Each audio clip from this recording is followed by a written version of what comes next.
Right. Finally caught you. Was meaning to do it in Saigon, but yeah, everyone was busy, just like we discussed. Yeah, definitely. Yeah, conferences are like that, and you're doing interviews yourself as well. Yeah. So yeah, how does it feel to be the interviewer who's also interviewed?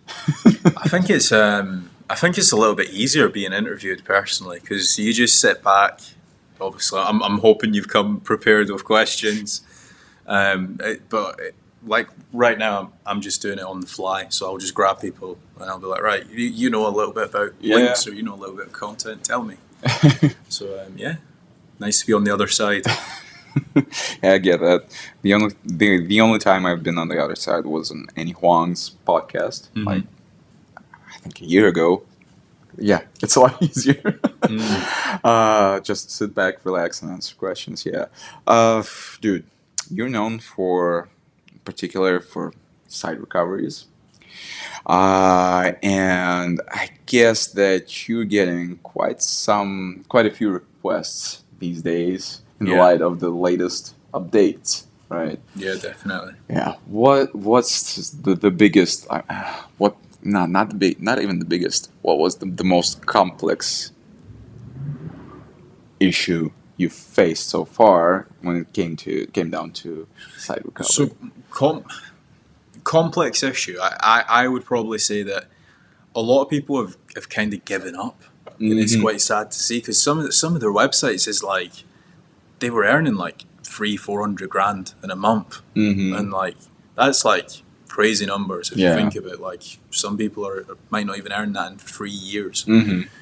So that's probably the biggest thing where I would say that it's a big mind shift or a mindset shift for people where they've just kind of said, right, I'm done. I'm moving over to Facebook ads or I'm moving over to paid traffic. And the next question you're probably going to ask me is SEO dead? It's definitely not dead. You just need to systematically think of a recovery strategy. Now, if I'm being 100% honest with you, there isn't just a one size fits all, because like recovering a website and also ranking a website it is kind of like an art. I would say, like in some cases, if you're in more difficult industries, you might need more links. If you are in easier industries, you might need more topical authority.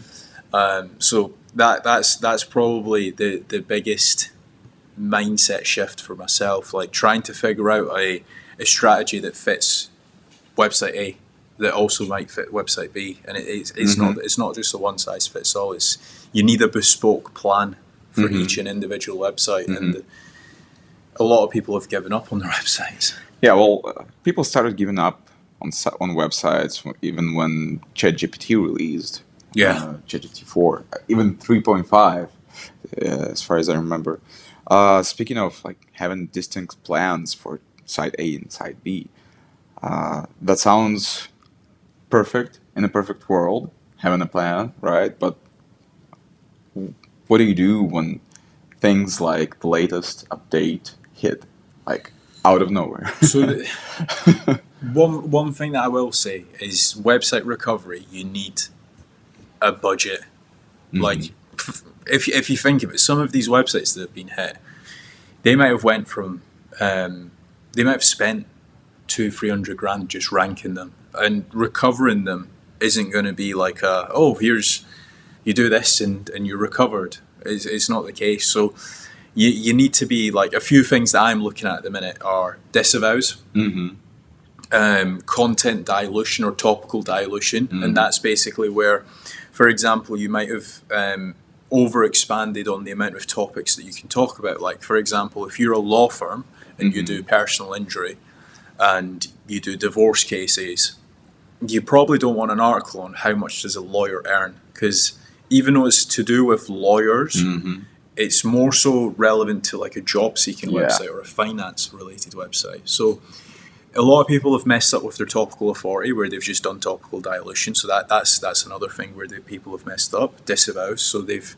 is a bit of a, some people believe in it, some people don't. If I'm being 100% honest with you, if you're buying links and your link building agency doesn't believe in disavows, or they say disavows don't work, you should probably fire them. Because if I'm being 100% honest, they're probably not of quality to be building links. It sounds pretty brutal, but that's the God's honest truth. If your link building agency says, yeah, disavows don't work, just fire them.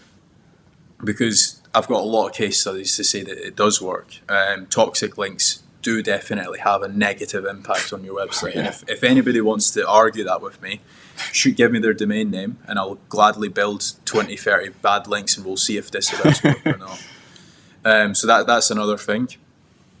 Internal linking is a massive thing as well. So like, again, when you start growing out a website, what you will typically find is that obviously you're uploading more articles through to your website. You're also building more links to your website as well. But when you're uploading more articles through to your website, in some cases, the source context of what your domain is, so what the main entity of what you're trying to rank for, kind of gets lost. So, for example, ranking a 50-page website is pretty easy. Scaling that same 50-page website to, let's say, 500 pages, that's when you might fall over and you might get hit by helpful content, or potentially your site might get hit by a core algorithm update because Google just doesn't understand what your website is actually solely talking about. So to begin with, it might have been to do with law, but now you're talking about how much the lawyers earn, how many holidays the lawyers get. It's like, well, it's about law, but it's not about providing a service as a lawyer. So you just need to be careful when it comes to scaling your content. So we've spoken about disavows, topical dilution, internal linking. So again, going back to the source context, if, say for example, all of your pages across your website have 5 internal links going through to them, then Google just doesn't know what's the most important page here. What should I be ranking? What should I be not ranking as highly? So you just need to worry about your internal linking.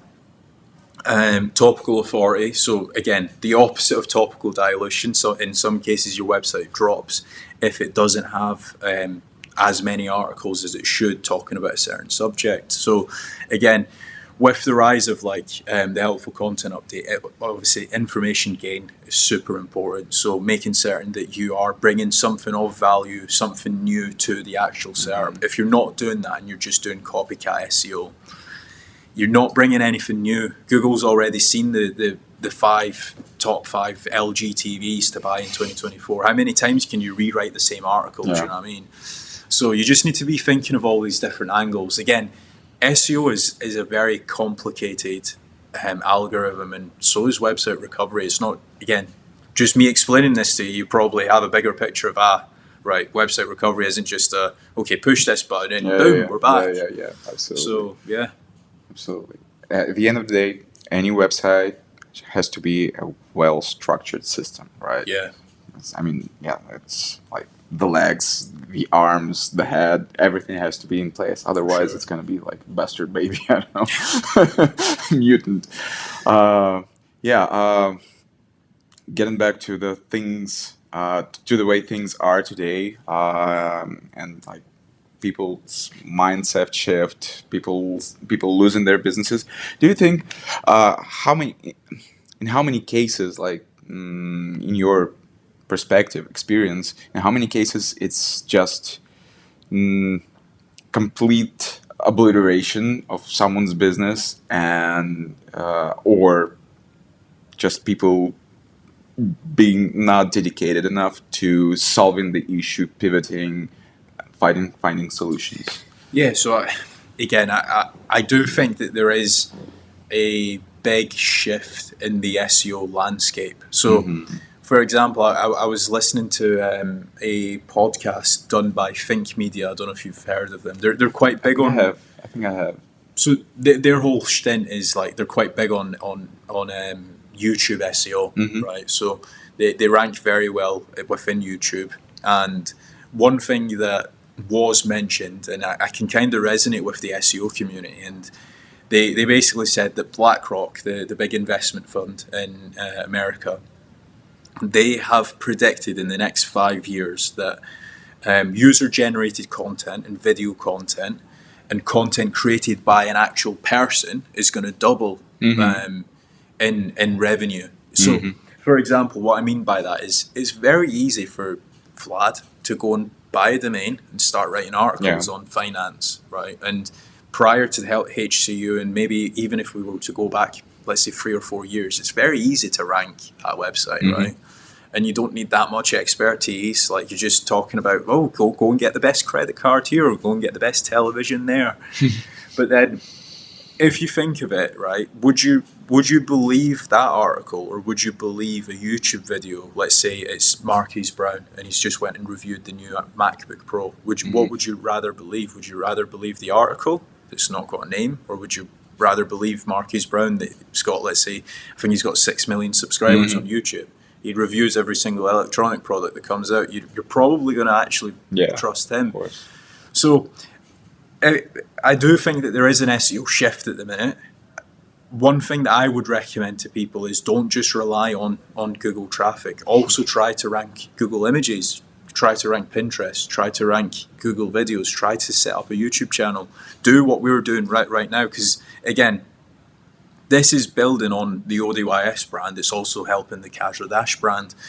People listening to this will resonate to us, and they're like, so there is a guy that can help me with expired domains, or there is a guy that can help me with my website being tanked. Like, this helps people, if that makes sense. Whereas you just going into ChatGPT and saying, write me an article on expired domains, or write me an article on, I don't know, how to recover from a website. That's not helpful. It's just rehashing what everybody already knows. Yeah. Awesome. Dude, thanks for taking the time. Perfect. For doing this. Thanks for having me. It's my pleasure. Yeah. Well.